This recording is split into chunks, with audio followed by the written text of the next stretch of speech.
Satini Johan Gunalchi Shatia Adi Nila Toga Kashak Sani Kika Johan Hatu Ewuch in Khasati. Good to see you all. Thank you for coming here, Nila Toga and Shaksani Kik here. We're excited to be with you folks. And Shaksani Kik, did you have anything to add before we jump into class? No.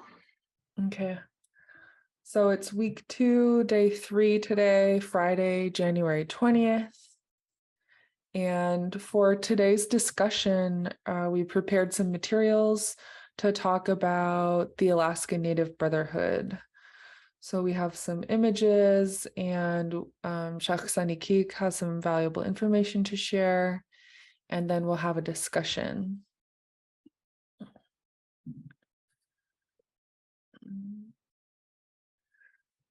And so I posted for our first image, I posted a plaque in remembrance of the founders of the Alaska Native Brotherhood. They were Peter Simpson, Ralph Young, Chester Worthington, James Johnson, Paul Liberty, Seward Kuntz, Frank Mercer, Frank Price, George Fields, Eli Kadanook, James Watson, William Hobson, as well as Marie Orson.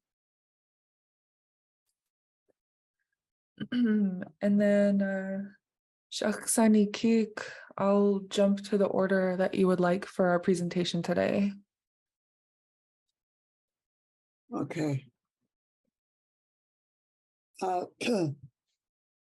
But first I want to talk about the very beginning of what happened, and something that happened that the young men noticed and began to worry about it. So they got together to work on this particular issue of how this organization began. I want to point out that the Alaska Native Brotherhood and Sisterhood are in Native organizations. There is no other Indian organization anywhere in America that is similar to this. We are alone in having this. At the very beginning of the Alaska Native Brotherhood, it was totally self-sufficient. Just each group began to be self-supporting. And there was no grants, no money from any place. It was all done only by the Native people. And it, up until, I don't know when it changed, where they began to get money from different sources. But that's the way it was set up. And the organization was begun by these young men, and who were all educated by going to Sheldon Jackson and different schools to be educated. And it was a very important part of the whole issue of how they started and why they started. So I don't know why, but they decided to meet in Juneau.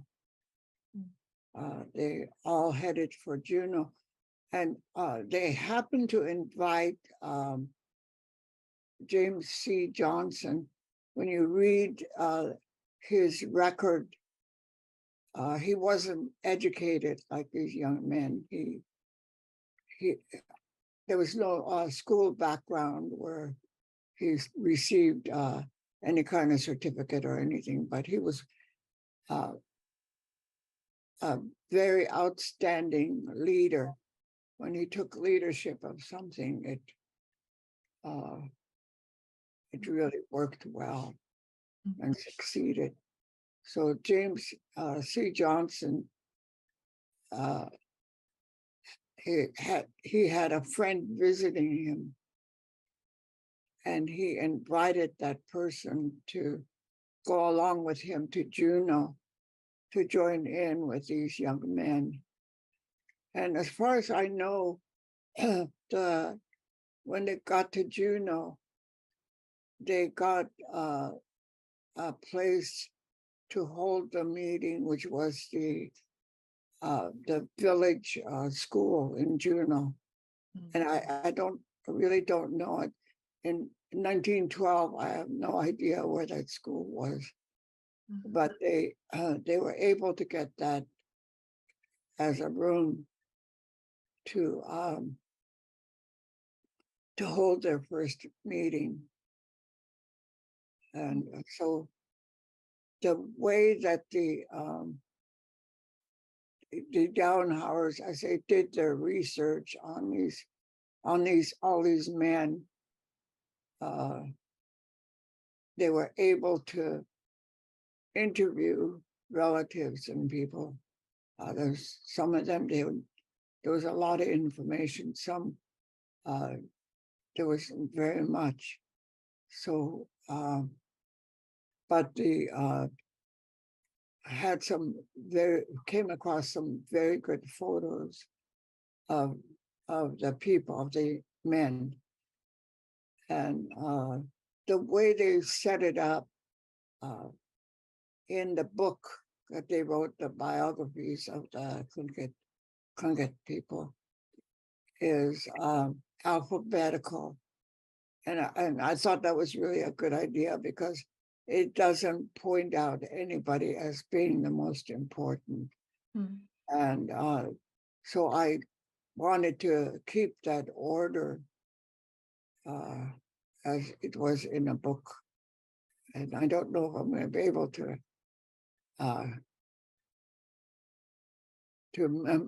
to remember it, but I'll try. George Hudson Fields was the first one that was listed as a member of the 12 men, and his clan was what was his clan? Do you have that? Nastedi. Mastedi. And that tells me right away that he was probably from the South somewhere. But I think what happened was his family moved around a lot and they ended up in Angoon. So he went to school and became educated. He was, his father was not native, so he didn't really look native, but he spoke the language really well and was very, very familiar with the culture. He was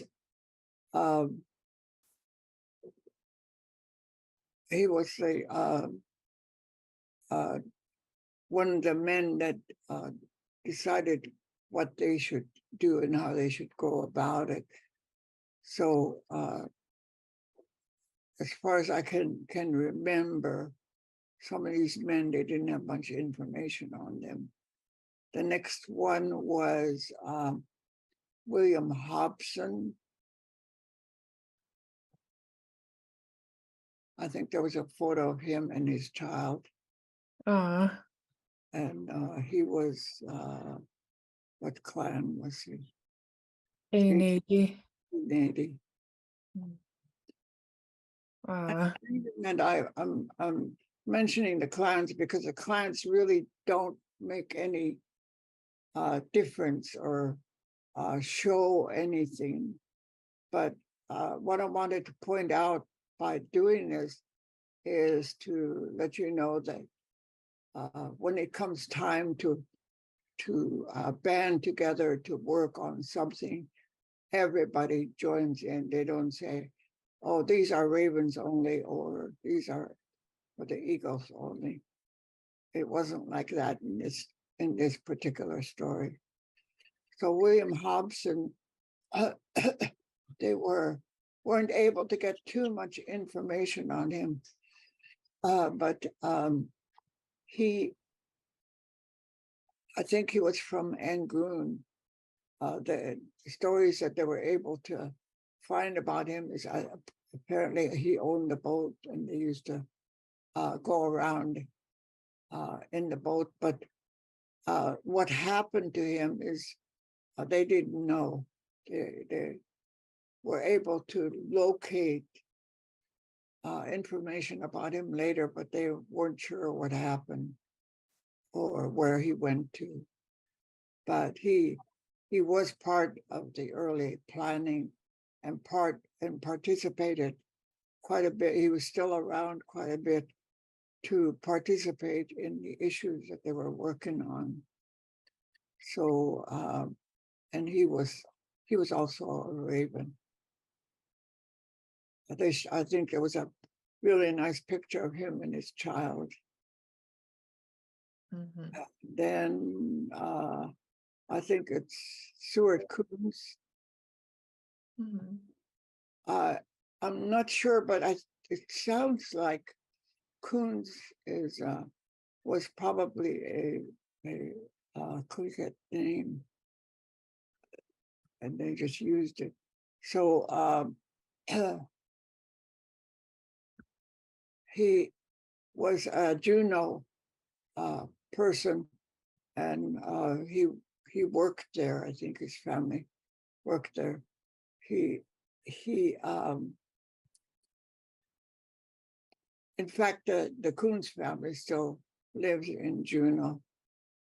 So Seward Coons was also, I think, a native.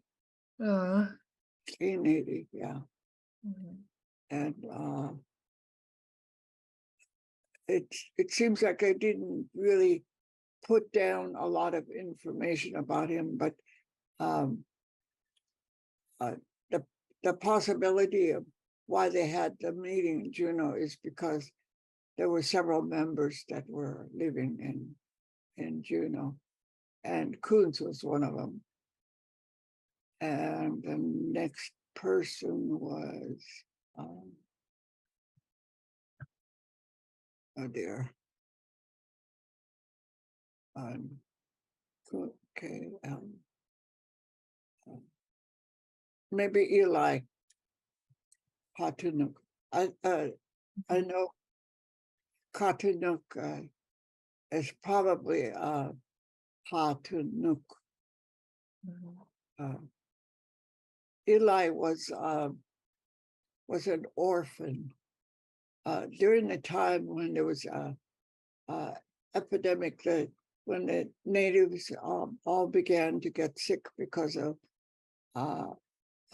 sickness that was brought to Southeast Mhm. by the new people, that he became orphaned, and his the usual thing is for an orphan to go to the next family that is closest, even if they're not related, if they're tribally clan related, you can go there. But they couldn't keep him, and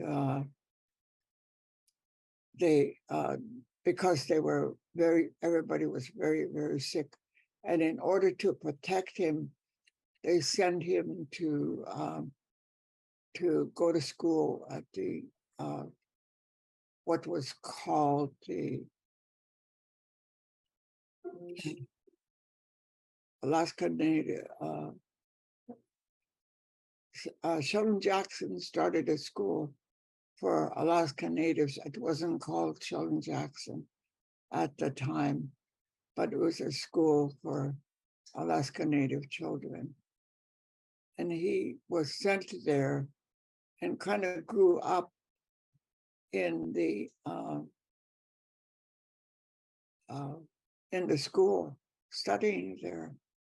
And while I think while he was there, he studied music and learned to play the violin. Mm. What he wanted to do was to become a Russian Orthodox priest. Mm. So he studied very hard to do that, and he became an assistant to the priest because of his education and his desire to be a priest. Mm. But I don't know if he just changed his mind and went on. He traveled to New York, and there you see the picture of him in that outfit. It's a picture of him acting as an actor on stage. Oh.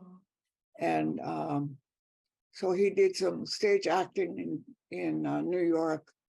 And the part that really surprised me was I read it and then I reread it and I thought, wow, that can't be. He played the violin in the New York Symphony. Huh. And so he must have been really good Oh. with a violin. So he he came back. I guess he was traveling back and forth and got involved with the young men who wanted to start this. So he was available at the time to work on this issue with the young men. So he was present for the first meeting in Juneau. So Mm. what clan was he now? E80. He was in 82. Ah.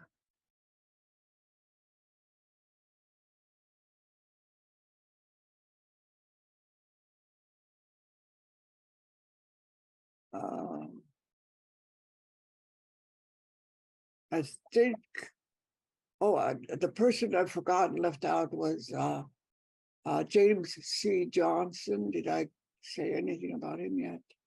Not yet. Okay. James C. Johnson, at the beginning, I told you that he was one of the men that was chosen because of his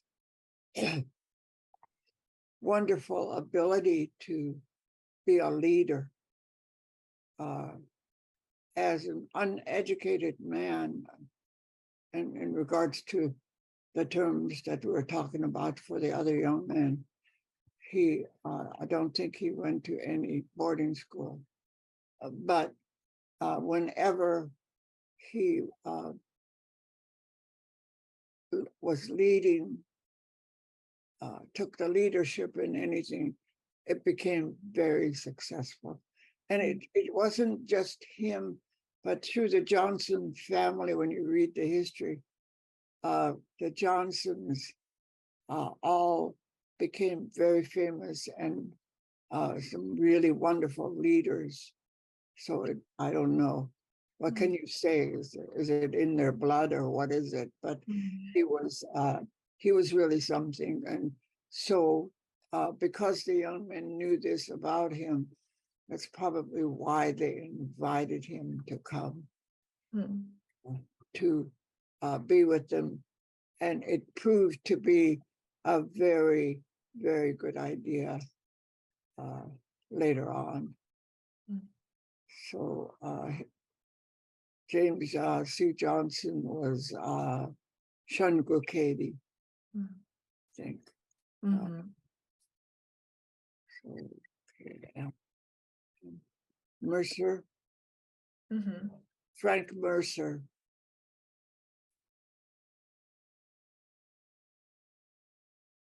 Frank Mercer, the Mercer family, all lived in Juneau, like the Coons family.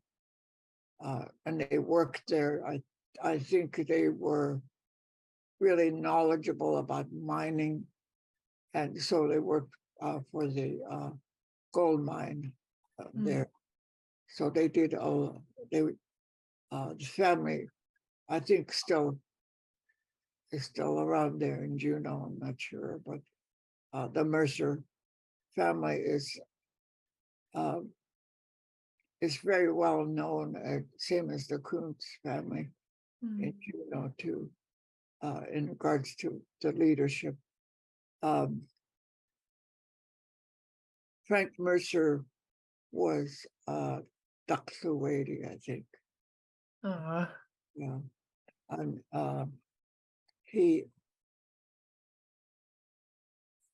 was educated in the schools, and I forget what schools, but he had the education the same as the other man, and they really made use of him. And throughout the years, I heard mentioned by other people that that name was really well known because of their hard work in the Alaska Native Brotherhood.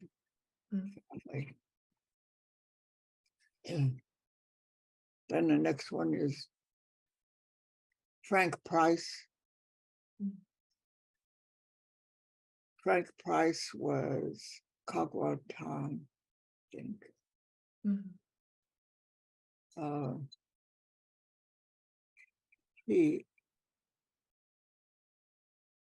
He was really well known for education, and his excitement and attitude, and his work at Sheldon Jackson. He tutored students. He was really anxious for natives to succeed, and especially at the school. And he really pushed them to really study hard. And I think throughout the time, he was very excited about education, which really shows up in the Price family. I think my grandchildren had one of his descendants that was a teacher here at the school they went to. So the Price family is still right in there, education, really important. So they I think he was a real go-getter, because just when you look at the things that he did, the tutoring and the work that he did in Sheldon Jackson was really something, and encouraging the young people and the people to push for education. And that was Frank Price. And then Peter Simpson. Peter Simpson was not a Tlingit, he was a Tsimshian. Peter Simpson was a real creative person. I think his clan was, because Tsimshian is different. I think it's listed as Killer Whale, his clan, and I don't really know how to say the name. But Peter Simpson was mixed in with these young men, and he was the go-getter, and okay, let's go ahead and just start and let's do it. And and he knew how to set goals and to be a real good leader and make a lot of really creative suggestions. And it was the whole plan of the organization and how it was put together is mainly his ideas in working with the young man. And I do have to mention that he was quite involved with cricket politics, so that he encouraged the A and B crickets to sue the government for land. So he was really something. He must have been he must have known how to really encourage people and how to fix the ideas or work on it so that it becomes a real creative plan to be that can be used. Sometimes we come up with ideas that can't be used, but in his case, I think they were able to use the things that he came up with. So Peter Simpson was really quite a wonderful addition to the group, and they apparently admired him and were willing to listen to him. So things came out the way they did. Let's see. There was a Watson, and I think what's his name? William Watson, is it? James Watson. It's Watson. Not too much is known about him.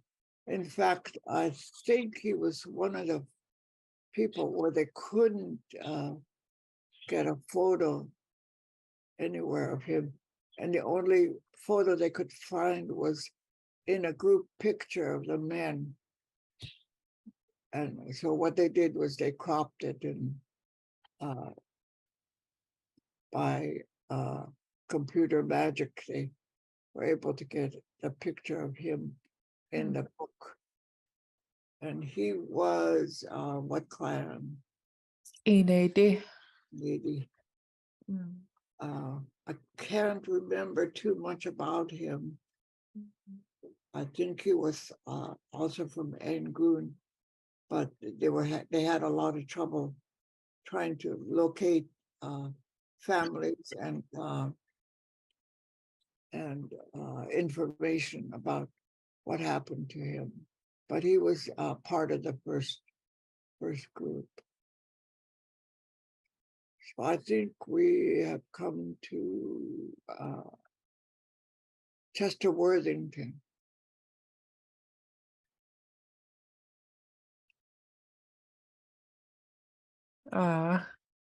The relatives that are alive today of Chester Worthington are a little bit mixed up about the writing about him. And here's what I think happened. We have, when the government came in to draw the lines for the state, as you know very well, that they cut off a lot of Tlinkits that are now Canadians because of the drawing of the border. And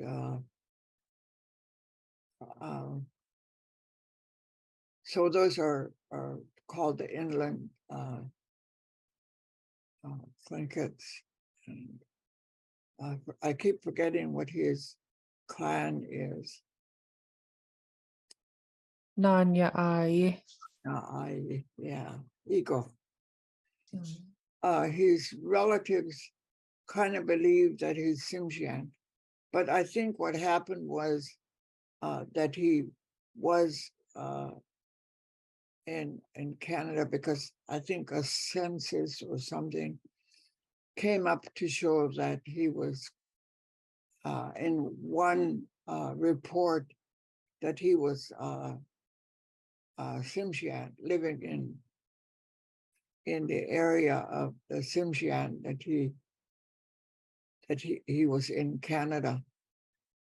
But I think what happened was what's happened to the rest of the Canadian thing is what happened to him. But I think he really is Tlingit according to the story about him. He became educated quite early, although as a member of this particular group, he was the oldest. He got invited by his friend, James C. Johnson, and he went and became, because of that, became part of the 12. And he was, after his education, and he was married, the Salvation Army that he belonged to promoted him. So he was, he had rank with the Salvation Army and was kind of a minister to some areas where he lived. And so as part of the group, Worthington became the peacemaker when the young men got very excited and in their meetings and began to argue. He would step in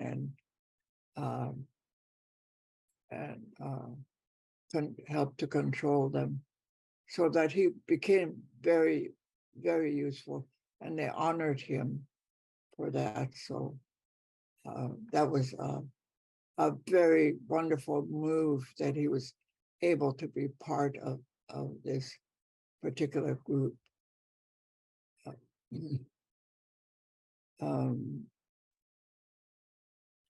Ralph Young is the last one. He was Kagwantan. All the Kagwantans I remember. Mhm. He was from Huna. And a really sad story about him. When he was a young man, his family found out that going to Sheldon Jackson was really beneficial. So they decided, okay, we want him to go to that school. So they all from Huna got into the canoe as a group, and they took him down to Sitka so he could attend Sheldon Jackson School. I think at that time it was already Sheldon Jackson. And so after a few days, the family started to return to Huna, go back to Huna. And a storm came up and capsized the boat, and they were all gone. So he never, I don't think he ever went back to Huna. He stayed the rest of his life in Sitka, and became a very big part of the Sheldon Jackson School. He was the first Alaska Native to be allowed to move on campus to one of the apartments to live. And so he was involved in the education and also to take care of the place. So that's what they wrote about, is the fact that he was very, very involved with Sheldon Jackson and the education program that they had.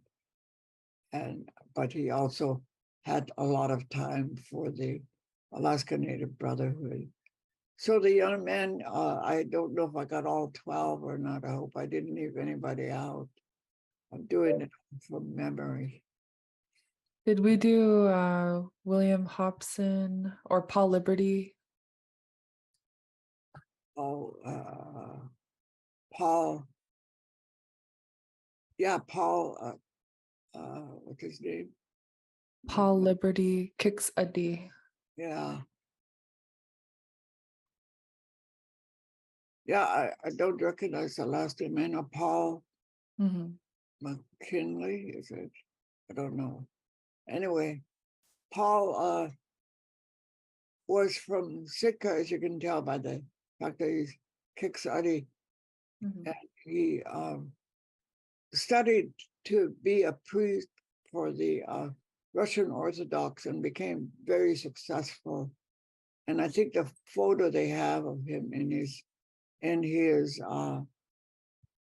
priesthood regalia is a very good definition of who he was, and so it was really good to have all these different views when you think about it. The the old ways with Chester Worthington, the style of leadership, James C. Johnson, um, the determination and the education that they wanted to push for was right there, I think, in Sitka. And so I'm not sure, but I think at the beginning, they did set up the Alaska Native Brotherhood camps. I don't know if we did a timeline on when all this happened. It would show us when they came up with the idea of giving the camps numbers. Um, they would be a real picture of how they came up with the idea and how they developed it. So I'm wondering at this point, what time is it? It's 12:48. Okay.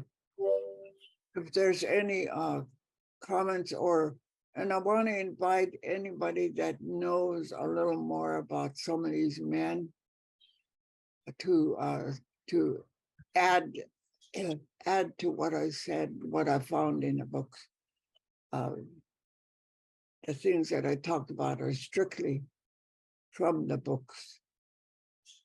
So you might know a little more about some of these families.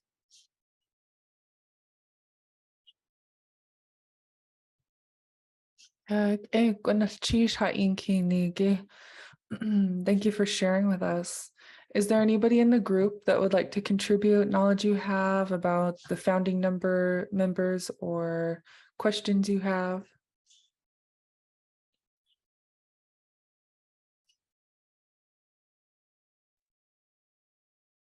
Skinyata.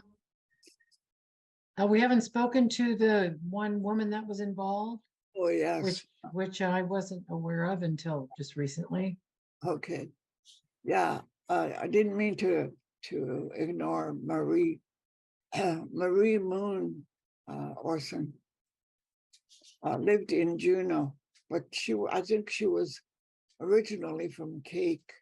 I'm not sure, but her acquaintance probably with Seward Coons and Mercer and some of the other men because of education. She became interested in what they were doing because she was very concerned about the education of her own children in the schools when they got to be of of the age. Um, so what happened here, the guys were going to have a meeting and nobody to take notes. So I said, okay, Marie. So they got Marie to come. And I think we can say that Marie Orson was the very first female member of the Alaska Native Brotherhood. She took the meeting notes, and I don't know if that's available or not, but that would be really awesome to see. I didn't look it up in the biographies, but I imagine it might be there. But she was involved for the reason I gave, that is she's was very concerned about the education, especially for her children. So I don't know how many years. Let's see, the meeting was in 1912.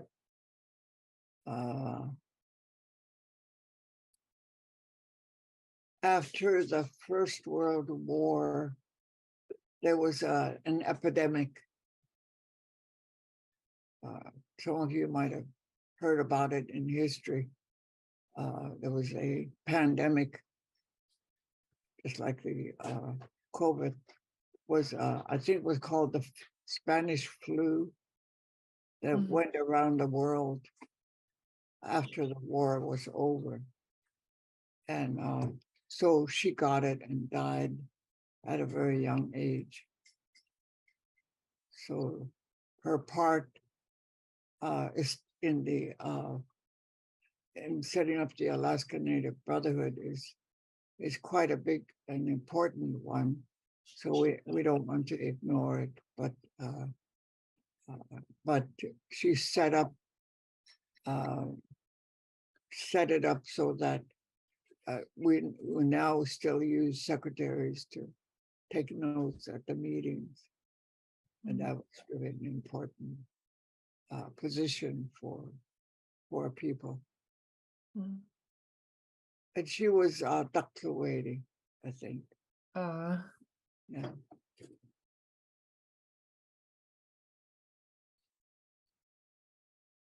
Are there any other comments? Sani. Thank you, Gunesh Chish. I really enjoyed listening to this. This is very good. The Indian school is present day. It's the Tlingit and Haida Regional Housing Authority building with the totem poles that are in front of the Juneau Indian Village. That used to be the place of the Ganakadik. It was a tribal house. And then through time, it went to an Indian school. And then, of course, when they gave that up, it got turned over to different places. James Watson, I'm Clean AD, I'm from Juneau. So James Watson is the son of a lady called Mary, Sheep Creek Mary. And if you take a picture of her and match it, you could see the upper part of James, and it looks exactly alike.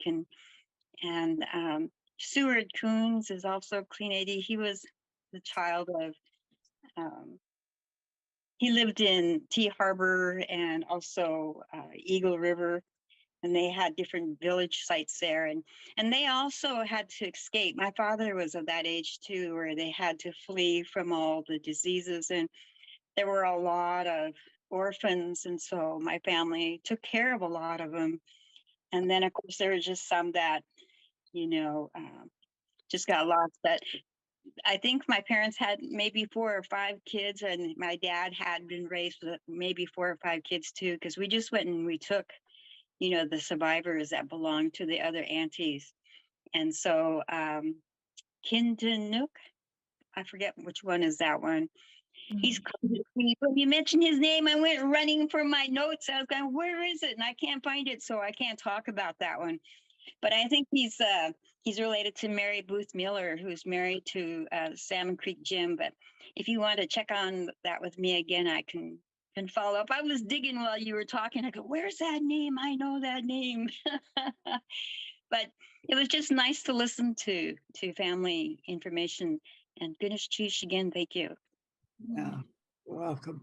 That building you were talking about, that was an old building. They had all kinds of different, I think, classes and carving and different things in there before it torn down. But Yeah. when I was in the 3rd grade, my dad got a job in Juneau to carve a totem, and we moved over there, and I had to go to school there. So when I went to the school, the very first time ever in my life was a really big surprise. The teacher was a native Demert. Mhm. And I talked with Dr. Demert, Bill Demert, about it, and we couldn't figure out exactly which one of the elders was the teacher, because I think there was a couple of teachers. But back to the school, it was a beautiful room, one big room with wooden floors and a piano. Nothing else. No desks, no books, no chalkboard, no nothing. We all sat on the floor for stories by Mr. Demard, and he could play the piano, so we used to gather around the piano and sing. It was really a wonderful experience to have a native teacher that didn't beat up on you. So thank you for reminding me of that.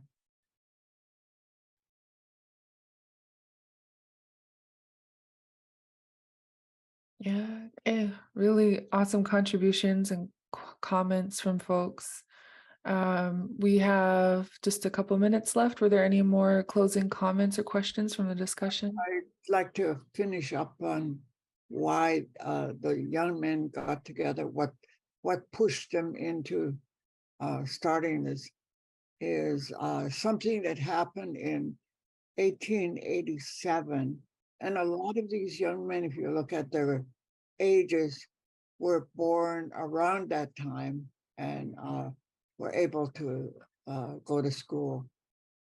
1887 was a Congress passed a law, and I can't really give you a lot of details about what was called, what the bill was called, but it had to do with America, and that in order to own anything, you had to be a United States citizen. And so if you want to own land, say the Tlinkits were great at saying, this is my land, this piece from here to there is mine, you know. You couldn't do that anymore.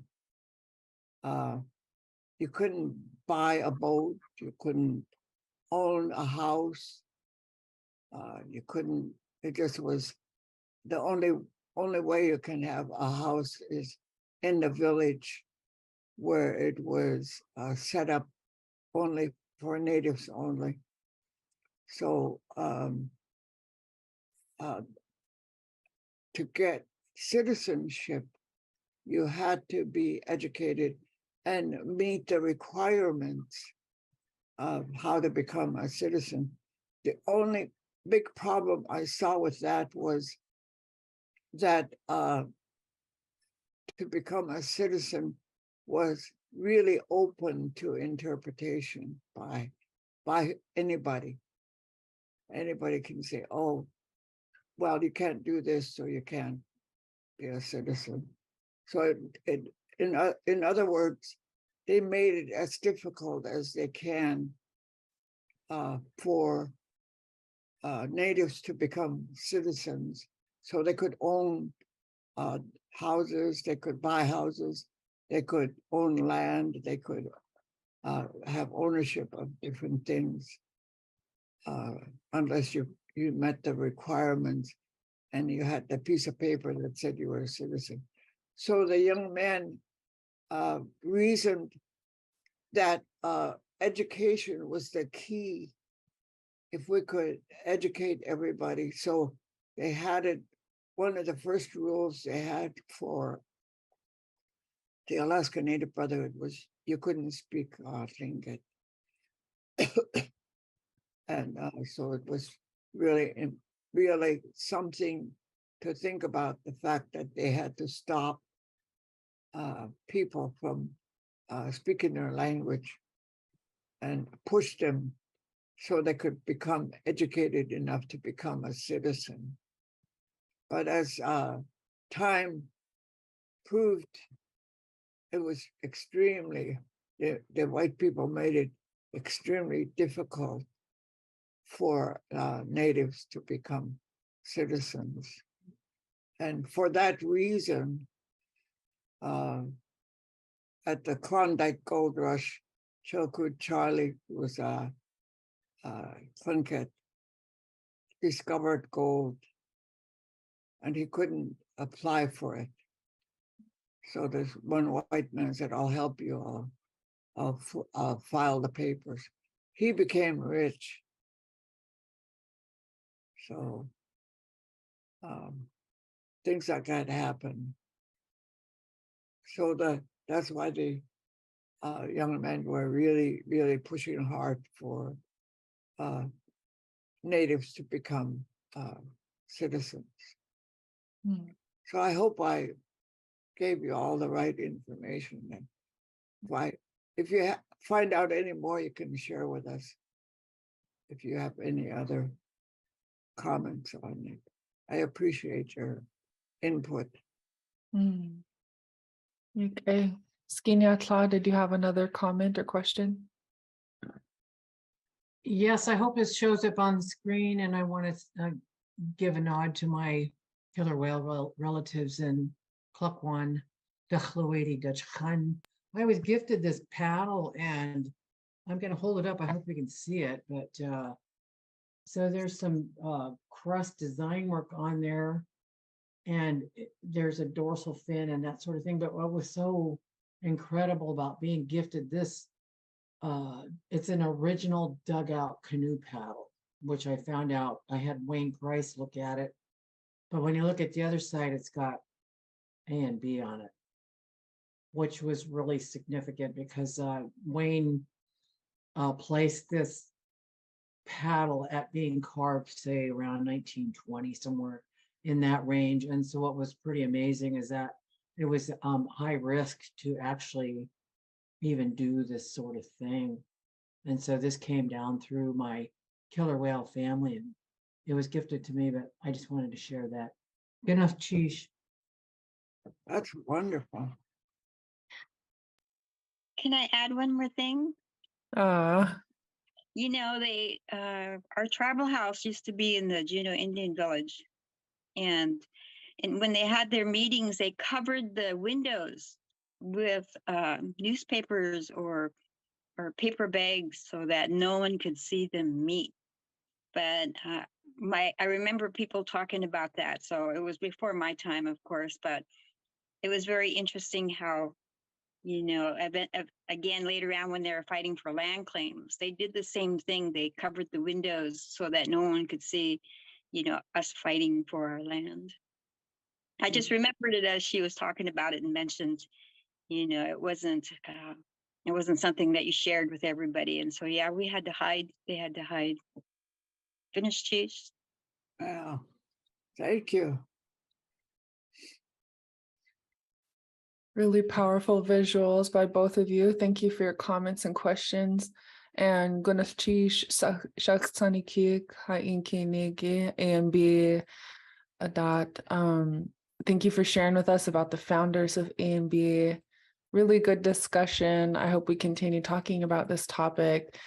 I know that as a language learner, it's really powerful for me to hear the history between fighting for our land claims and also resurfacing our languages.